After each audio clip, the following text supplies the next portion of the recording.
Hi friends, welcome to UFG channel. Friends, మనకి ఛానల్లో defence and paramilitary సంబంధించి full details అయితే ఇవ్వడం జరుగుతుంది. డైలీ కూడా ఫాలో అవ్వండి, మీ ఫ్రెండ్స్ కి షేర్ చేయండి.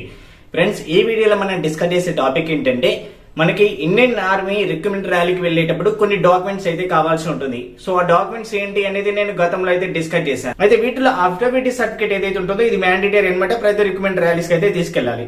సో కొన్నిసార్లు ఏంటంటే మనము డాక్యుమెంట్ వెరిఫికేషన్ దగ్గర అడుగుతారు. కొన్నిసార్లు ఏంటంటే మొత్తం కూడా రన్నింగ్ క్వాలిఫై అయిపోయి తర్వాత మనకి మెడికల్ టెస్ట్ ముందుకైతే మీకైతే ఖచ్చితంగా అయితే తెచ్చుకోవాలని చెప్తారు. ర్యాలీకి వెళ్లే ముందు అట్లీస్ట్ ఒక 1 వీక్ బిఫోర్ అయితే మనం అయితే రెడీగా అయితే చేసుకొని పెట్టుకుంటే బెటర్. మనకి ఎటువంటి టెన్షన్ ఉండదు అనమాట. జస్ట్ ప్రాక్టీస్ చేసుకుంటే సరిపోతుంది. సో ఇంకెందుకు ఆలస్యం లేట్ చేయకుండా స్టార్ట్ చేసేద్దాం. Let's begin our episode. UFJ app SSC GD, army, navy, air force, coast guard and వంటి ఉద్యోగాల కోసం UFJ యాప్ లో ఆన్లైన్ కోచింగ్ ఇవ్వడం జరుగుతుంది. ఈ కరోనా సమయంలో ఇంటి వద్దే ఉండి నీ ప్రిపరేషన్ మొదలుపెట్టు. నువ్వు అనుకున్న లక్ష్యాన్ని చేరుకో. ముందుగా ఫ్రెండ్స్, మీరు జాయిన్ ఇండియన్ ఆర్మీ .nic.in అనే అఫీషియల్ వెబ్సైట్కి అయితే వచ్చేసేయండి. ఇలా వచ్చాక పైకి చూస్తే మనకి ఇక్కడ అగ్నిపత్ ఉంది సార్, దానిపైన క్లిక్ చేసి ఇక్కడ candidate login and apply online ఉంది సార్, దీనిపైన క్లిక్ చేయండి. ఇలా క్లిక్ చేశాక మనకైతే ఇక్కడికైతే వచ్చేసాము. ఇక్కడ వచ్చేసి యూజర్ నేమ్ అండ్ పాస్వర్డ్ అయితే అడుగుతుంది సార్. సో ఇక్కడ వచ్చేసి మనకి మెయిల్ ఐడి అండ్ పాస్వర్డ్ అయితే ఇచ్చేసేయండి. ఇలా అయితే ఇచ్చేసి ఇక్కడైతే క్యాప్చా అడుగుతుంది సార్. ఆ క్యాప్చా అయితే ఎంటర్ చేస్తున్నాను నేను. ఓకేనా, క్యాప్చా ఎంటర్ చేసి ఇక్కడ ఓకే లాగిన్ మీద అయితే క్లిక్ చేస్తున్నాను. సో ఇలా లాగిన్ మీద క్లిక్ చేయగానే మనకైతే ఇక్కడికైతే వచ్చేస్తాం అనమాట. ఏదైతే క్యాండిడేట్ ఏదైతే డీటెయిల్స్ ఉంటాయో అవన్నీ కూడా అయితే ఇక్కడైతే ఉంటాయి మనకి. సో ఇప్పుడు మనకి చేయాల్సిన విషయం ఏంటంటే మనం ఎప్పుడైతే ఇలా లాగిన్ అవుతామో, లాగిన్ అయిపోయిన తర్వాత మనం ఇంతకుముందుకు అప్లికేషన్ చేసుకున్నటువంటి అప్లికేషన్ ఏదైతే ఉందో మన అప్లికేషన్ అది అనేది సబ్మిట్ అయిపోయిందా కాలేదు ఒకసారి అయితే చూసుకోవాలి. ఎప్పటికైనా ఎవరైనా కానీ ఏఆర్ఓ సంబంధించినటువంటి వాళ్ళైనా కావచ్చు, సూర్యాపేట ఆర్మీ కావచ్చు, గుంటూరు ఆర్మీ కావచ్చు, అండ్ అదేవిధంగా వైజాగ్ ఆర్మీ కావచ్చు, ఇలా ప్రతిది ఎవరైనా ఏదైనా కానీ ఇక్కడ మనకి ఇక్కడ చూడండి అప్లికేషన్ అనేది సబ్మిటెడ్ అయిందా కాదే చూసుకోవచ్చు అన్నమాట. ఇక్కడ అప్లికేషన్ సబ్మిటెడ్, అప్లికేషన్ స్టేటస్ ఉంటుంది చూడండి అక్కడ. సో ఇక్కడ సబ్మిటెడ్ అని వస్తున్నామో మన అప్లికేషన్ అనేది సబ్మిట్ అయిపోయినట్టే ఇంకా. ఓకే, సో అదనమాట. ఇప్పటివరకు 2 రిక్రూట్మెంట్ ర్యాలీకి అప్లోడ్ చేశాను. అందులో ఒకటి అగ్నివీర్ సంబంధించింది. ఇక్కడ చూసుకుంటే మనకి అఫిడవిట్ అని ఉంది సార్. అఫిడవిట్లో మనకి చూడండి ఇక్కడ అఫిడవిట్ ఫర్ అప్లికేషన్స్ అని వచ్చింది, పైన అగ్నివీర్ అని వచ్చింది, కింద వచ్చేసి సోల్జర్ జనరల్ డ్యూటీ అని వచ్చింది. సో ఓకేనా, ఇదనమాట. సో మీరు ఒకసారి గమనించండి, అఫిడవిట్లో 2 ఉన్నాయి. రెండిట్లలో ఏది గుర్తుపట్టాలంటే మనం ఇప్పుడు అగ్నివీర్ సంబంధించిందని చూసారా, Agniveer general duty all option ఉంది సార్. ఆ యొక్క అఫిడవిట్ మనము డౌన్లోడ్ చేసుకోవాలి. ఇంతమందికి నేను ఏ అప్లికేషన్ చేస్తానో ఆ యొక్క అఫిడవిటీలు అనేది అలానే ఉంటాయి. సో ఇక్కడికి వచ్చేసి నాకైతే 10 రూపీస్ అనేది చూసారు. అది ఏంటంటే 10 రూపీస్ బాండ్ పేపర్ అనమాట అది. ఓకేనా, ఇప్పుడు 10 రూపీస్ బాండ్ పేపర్ ఏముంటుంది లేదు, 20 రూపీస్ అయితే ఉంటుంది మినిమం అనేది. ఓకేనా, ఇక్కడ వచ్చేసి మనకి ఏంటంటే డౌన్లోడ్ ఆప్షన్ ఉంటుంది చూడండి మనకి రైట్ సైడ్ కింద. సో డౌన్లోడ్ అయితే చేసుకోవాలి ఇక్కడ. సో పీడిఎఫ్ అయితే ఓపెన్ అయిపోయింది, ఇలా ఓపెన్ చేసుకోవచ్చు. దీన్ని నాన్ జ్యుడిషియల్ స్టాంప్ పేపర్ అని కూడా అంటాం మనం. రిక్రూట్మెంట్ ర్యాలీస్కి వెళ్ళేటప్పుడు ఇది ఒకటి తీసుకెళ్లాల్సి ఉంటుంది అనమాట. వాళ్ళ టర్మ్స్ అండ్ కండిషన్స్ తగ్గట్టుగా ఇది ఒక బాండ్ పేపర్ అనమాట వాళ్ళకి మనకు మధ్యలో. సో ఇది ఖచ్చితంగా అయితే తీసుకెళ్లాల్సి ఉంటుంది. వాళ్ళ సేఫ్టీ వాళ్ళు చూస్తారు, మన సేఫ్టీ కూడా మనం చూసుకోవాలి. లేకపోతే పక్కకు పంపించేస్తారు. ఇక వాళ్ళకి ఖచ్చితంగా దీన్ని అయితే మ్యాండేటరీగా చేస్తే కొంచెం సీరియస్గా తీసుకుంటే డాక్యుమెంట్ వెరిఫికేషన్లో. గతంలో దీనిని లేదు కాబట్టి ఇది లేదనే ఒక ఉద్దేశంతో ఎవరిని అయితే తీయలేదు కొంచెం. బట్ వాళ్ళు ఏమనట్లేదు కదా అని మనం నెగ్లెక్ట్ చేయకూడదు, మన జాగ్రత్తలో మనం ఉండాలి. ఎలా ఫిల్అప్ చేయాలి ఏంటనేది ఇప్పుడైతే 1 by 1 అయితే చెక్ చేద్దాం. అఫిడవిటీని మనం నాన్ జ్యుడిషియల్ స్టాంప్ పేపర్ అని కూడా అంటాం.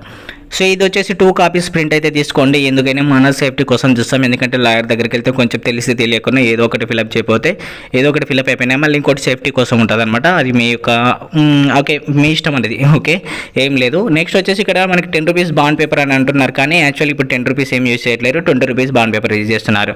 కానీ మళ్ళీ మనం బాండ్ పేపర్ తీసుకోవడానికి మళ్ళీ దానికి 20 రూపీస్, దానికి 40 రూపీస్ అవుతుంది. మనకు అనవసరం అనమాట, వేస్ట్ అది. కాబట్టి ఇక్కడ ఏదైతే ఈ పేపర్ ఉందో ఇదే పేపర్ని డైరెక్ట్ మనం ప్రింట్ తీసుకుంటాం అనమాట. ఓకేనా, సో కలర్ ప్రింట్ మళ్ళీ బ్లాక్ అండ్ వైట్ అనకండి, బ్లాక్ అండ్ వైట్. ఇలా ఇక్కడ కలర్ ఆప్షన్ లేదు. అప్పుడు కలర్ తీసుకున్న బ్లాక్ అండ్ వైట్ తీసుకున్న అదే వస్తుంది, బ్లాకే వస్తుంది. సో ఇక్కడ వచ్చేసి మన ఆల్రెడీ మన నేమ్ కానీ మన ఫాదర్ నేమ్ కానీ ఇవన్నీ కూడా కామన్గా వస్తాయి. ఇక్కడ పాస్పోర్ట్ ఏదైతే మన అప్లికేషన్ చేసినప్పుడు పాస్పోర్ట్ పెడతాం కదా, సో యొక్క పాస్పోర్ట్ అయితే పెట్టేసేయండి. పెట్టిన తర్వాత ఇక్కడ చూడండి I belongs to the following case of religion అని వస్తుంది. ఇక్కడ వచ్చేసి మనకి క్యాస్ట్ ఏంటిది అని ఉంటుంది. ఓకే, క్యాస్ట్ ఆర్ రిలీజన్ అంటుంది.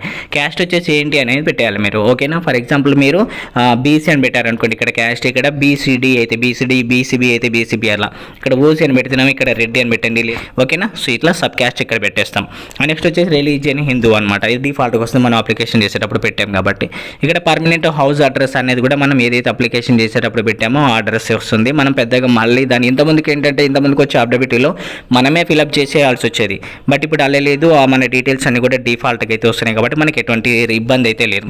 కొన్ని అయితే మనం ఫిలప్ చేయాలి, అంతకంటే ఎక్కువే ఉండదు. My places or residence in the last 5 years okay started under అని వస్తుంది. అంటే ఇప్పుడు మీరు ఏదైతే ఒక ప్లేస్ నుంచి ఒక ప్లేస్కి షిఫ్ట్ అయ్యారా లేదా. ఓకే ఫర్ ఎగ్జాంపుల్గా నేనేంటంటే ఇప్పుడు నల్గొండ నుంచి హైదరాబాద్కి షిఫ్ట్ అయ్యాను. ఓకే హౌస్ నెంబర్ ఇప్పుడు ప్రెజెంట్ ఎక్కడికి షిఫ్ట్ అయ్యి ఫైనల్ ప్రెజెంట్ ఉన్నటువంటి అడ్రస్ అనమాట, హైదరాబాద్లో ఉన్నటువంటి అడ్రస్, పిన్ కోడ్ ఇవన్నీ పెట్టేసేయాలి. లేదు నేను ఇక్కడే ఉన్నాను, ఫర్ ఎగ్జాంపుల్ హైదరాబాద్లోనే ఉన్నాను, హైదరాబాద్లోనే అంటే అక్కడి నుంచి అక్కడే ఉన్నాను ఒక 5 years వరకు, లాస్ట్ 10 years వరకు. నేను గత 20 సంవత్సరాల నుంచి అక్కడే ఉన్నాను, మా ఫ్యామిలీ మొత్తం కూడా హైదరాబాద్లో ఉన్నదంటే 2 హైదరాబాదే పెట్టేసేయండి, డీటెయిల్స్ పెట్టేసేయండి. ఇక్కడ 3 ఉండే ఏబీసీ 3 ఉంటే 3 ఫిలప్ చేయాలనుకుంటే 3 ఫిలప్ చేసేయండి.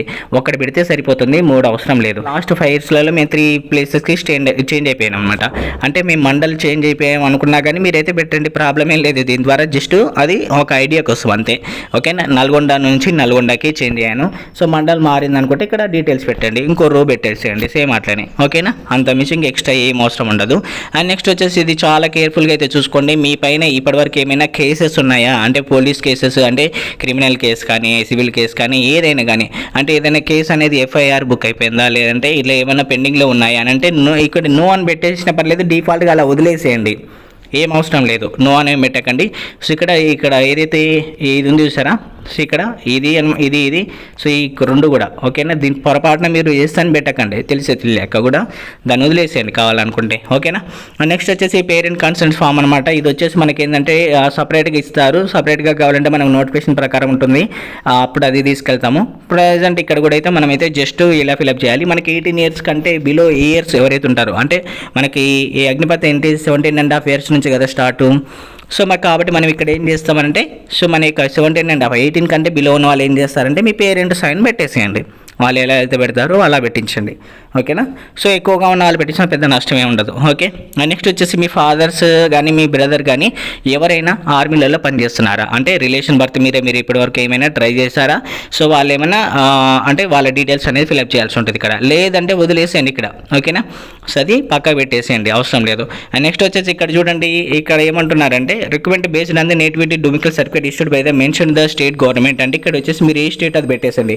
ఓకే సో ఇక్కడ స్టేట్ పెట్టేసేయండి. సో ఇక్కడ పెట్టిన తర్వాత ఇక్కడ ఏంటంటే మీ యొక్క డొమికల్ సర్టిఫికేట్ ఏదైతే ఉంటుందో ఓకే సర్టిఫికేట్ నెంబర్ పెట్టండి, అది ఏ రోజు ఇష్యూ చేశారు అది ఇష్యూ పెట్టండి, వ్యాలిడిటీ ఎప్పటి వరకు ఉందో అది పెట్టేయండి. ఓకేనా సో అదనమాట. ఇష్యూడ్ అథారిటీ అంటే మీరు ఏదైతే స్టేట్ గవర్నమెంట్ అట్లా పెట్టేసేయండి. ఓకేనా సో ప్రాబ్లం ఏం కాదు. ఓకే నెక్స్ట్ వచ్చేసి details of nativity and డొమికల్ certificate held by in the past if any started bill అంటారు. అంటే ఇందాక మన సేమ్ ఇందాక ఏదైతే మన డిస్ట్రిక్ట్స్ కానీ ఏదైతే మనం ఒక దగ్గర నుంచి ఒక దగ్గర చేంజ్ అయితే మన యొక్క రెసిడెన్స్ కూడా మారిపోతుంది కదా, సేమ్ అలానే ఒక మీ డిస్ట్రిక్ట్స్ కానీ ఇష్యూడ్ చేసింది ఏంది, ఇష్యూడ్ చేసిన డేట్ ఏంది, ఎక్స్పైర్ డేట్ ఏంది, వ్యాలిడిటీ డేట్ ఏంది అని ఇలా పెట్టడం ఇక్కడ అంటే అదనమాట. ఓకే సో ఇక్కడ మీ residence certificate or nativity or domicile certificate అంటాం. ఓకే సో అది ఇక్కడ డీటెయిల్స్ ఫిల్అప్ చేసుకోవాలి, జస్ట్ ఇంత సింపుల్ ఏముంటుంది, పెద్ద మీకు తెలిస్తేనే ఫిల్అప్ చేసుకోండి, తెలియకపోతే లీవ్ ఇట్, అక్కడ మనకి ఛాన్స్ ఉంటుంది. ఓకేనా అంటే కొంతమంది ఫిల్అప్ చేస్తారు కదా మీరు చూసుకోవచ్చు. నెక్స్ట్ వచ్చేసి I hate by the certificate that will be date I have attend the following army recruitment rallies అన్నారు. సో ఇప్పటివరకు ఇంత పాస్ట్ ఏంటంటే మన రిక్రూట్మెంట్ ర్యాలీస్ అయితే కండక్ట్ చేశారు కొద్ది వరకు, అది అగ్నివీర్ అయినా కావచ్చు, నార్మల్ రిక్రూట్మెంట్ ర్యాలీస్ ఏవైనా కావచ్చు. ఫర్ ఎగ్జాంపుల్ మీరు ఇంతకుముందు కరీంనగర్ రిక్రూట్మెంట్ ర్యాలీకి అటెండ్ అయ్యారనుకోండి, ఆ రిక్రూట్మెంట్ ఆఫీస్ అనేది ఎక్కడ అంటే సికింద్రాబాద్ ARO. ఓకే క్లియర్ అయితే అది ఏది మంత్ అండ్ ఇయర్ ఏ మంత్లో కండక్ట్ చేస్తారు ఏంటంటే మళ్ళీ మనం నెట్లో సెర్చ్ చేసి చూసుకోవాలి. సో ఇక్కడ వచ్చేసి కేటగిరీ ప్లాట్ఫామ్ అనేది దేనికి అప్లై చేసాము, అలా నెట్లో సెర్చ్ చేసుకోకపోయినా కానీ మన యొక్క హిస్టరీ ఆఫ్ అప్లికేషన్కి వెళ్తే మనం అక్కడ కూడా చూసుకోవచ్చు, మన యొక్క పాతవి ఉంటాయి కాబట్టి. సో ఇక్కడ వచ్చేసి కేటగిరీ ప్లాట్ఫామ్ మనం దేనికి అప్లై చేసాము, జీడీ అయితే అది పెట్టేసేయండి. నెక్స్ట్ వచ్చేసి ఇక్కడ డొమికల్ సర్టిఫికేట్ ఇష్యూడ్ బై అన్నట్టు సేమ్ మన యొక్క డొమికల్ సర్టిఫికేట్ ఏదైతే ఉందో అది పెట్టేసుకోవాలి. అండ్ నెక్స్ట్ వచ్చేసి ఇక్కడ చూడండి సేమ్ మళ్ళీ ఇంకో వేరే రిక్రూట్మెంట్ ర్యాలీస్కి అంటే గతంలో పార్టిసిపేట్ చేసిన 3 రిక్రూట్మెంట్ ర్యాలీస్ ఏమైనా ఉంటే పెట్టుకోండి ఖచ్చితంగా, ఏం కాదు, మనకు బెస్ట్ ప్లస్ పాయింట్ అదనమాట. ఎందుకంటే మన రిక్రూట్మెంట్ ర్యాలీస్కి అటెండ్ అయిపోయి మనకు ఎంతో కొంత ఇంట్రెస్ట్ అవుతుంది, రన్నింగ్ క్వాలిఫై అయిపోయి మెడికల్ వర్క్ వచ్చేసి ఫెయిల్ అయిపోయిన వాళ్ళు అన్ఫిట్ అయిపోయిన వాళ్ళు ఉంటారు సరే, వాళ్ళకి ఇది ప్లస్ పాయింట్ అవుతుంది అన్నమాట. ఓకేనా, అంటే అవి ఫిట్ చేయడానికి ఛాన్స్ ఉంటుంది. అండ్ నెక్స్ట్ వచ్చేసి ఇక్కడ జస్ట్ ఏం లేదు, ఇక్కడ ఎవరైతే మనకి నోటరీ ఇస్తారో వాళ్ళైతే ఇక్కడ సిగ్నేచర్ వేసి స్టాంప్ వేస్తారన్నమాట. సో క్యాండిడేట్ సిగ్నేచర్ చేస్తారు. ఓకేనా, సో బాండ్ పేపర్ అయితే పెట్టేస్తారు అనమాట. జస్ట్ స్టిక్ చేస్తారు బాండ్ పేపర్ అనేది. ఓకేనా, బాండ్ స్టాంప్ పేపర్ అనేది జస్ట్ స్టాంప్ పేపర్ స్టిక్ చేస్తారు, క్లియర్ అయిపోతుంది. పెద్ద కష్టమేం లేదు, స్టాంప్ పేపర్ స్టిక్ చేసి ఓకే సిగ్నేచర్ పెట్టేస్తారు. ఓకే, చాలా ఈజీ ప్రాసెస్ అనమాట. సో దీనికి వచ్చేసి మనకి నోటరీ చేసే వాళ్ళు ఎవరైనా ఉంటారు, గల్లీలో మనకి నోటరీ తయారు చేసే లాయర్స్ ఉంటారు, లేదంటే మీ కోర్టు ఉంటుంది సరే. సో డిస్టిక్ కోర్టు కానీ, సో డిస్టిక్ కోర్టు దగ్గర అయితే చాలామంది ఉంటారు ఇంకా నోటరీ తయారు చేసే వాళ్ళు అయితే. ఇంకా లేదంటే ల్యాండ్ రిజిస్ట్రేషన్స్ అవుతాయి చూసారా, ఆ లైన్స్లో ఎక్కడైతే ల్యాండ్ రిజిస్ట్రేషన్స్ చేస్తారో ఆ ప్లేసెస్లో కూడా చాలామంది ఉంటారు నోటరీ క్రియేట్ చేసే వాళ్ళు. ఓకే, జస్ట్ ఈజీ అనమాట, సింపుల్ ప్రాసెస్. మీరు చేసుకోవాలనుకుంటే అప్ టు 300 అవుతుంది. అంటే ఇప్పుడు నేను చేసినప్పుడు అంటే ఒక 3 years బ్యాక్ వచ్చేసి 150-100 రూపీస్లలో చేసేవాళ్ళు. ఇంకా బల్క్లో మనం ఒకేసారి చేయించుకుంటే 80 రూపీస్లో కూడా చేసిన వాళ్ళు ఉంటారు. సో మీకున్న ఏరియా దగ్గర 300 రూపీస్లో అయితే కంప్లీట్ చేసేస్తారు. అందుకంటే ఎక్కువ రూపాయి ఖర్చు కాదు. మీరు చాలా ఎక్స్పెక్టేషన్ పెట్టుకొని అనవసరంగా డబ్బులు వేస్ట్ చేసుకోకండి. ఒక దగ్గర ఇంకో దగ్గర అడగండి. జస్ట్ ఇది మనకి పెద్ద ఏదో అవ్వదు దీనివల్ల, కాబట్టి మనం అయితే చేయించుకొని వెళ్ళడం అనేది బెస్ట్. కాబట్టి చెప్పాను, చాలామంది కూడా కొన్నిసార్లు అడిగారు నన్ను. ఓకే, అందుకని చెప్పాను, మీకు ఏ ప్రాబ్లం ఉండకూడదు, ఏ చిన్న డౌట్ ఉండకూడదని చెప్పాను. ఇంకా మీకు ఏమైనా డౌట్స్ ఉంటే నా కామెంట్స్లో పెట్టండి, నేను వాటిని బేస్ చేసుకొని మీకు ఫర్దర్గా ఇన్ఫర్మేషన్ ఇవ్వడానికి ట్రై చేస్తాను. అండ్ డైలీ కూడా ఫాలో అయితే మీకు మ్యాక్సిమం ఇన్ఫర్మేషన్ తెలుస్తుంది. చాలామంది కూడా ఇన్ఫర్మేషన్ రావట్లేదు అంటున్నారు, తెలియట్లేదు పాపం వాళ్ళకి నోటిఫికేషన్ వచ్చినా కానీ. మీరు దయచేసి చెప్పండి. ఓకేనా, okay, thank you friends, thank for watching, all the best.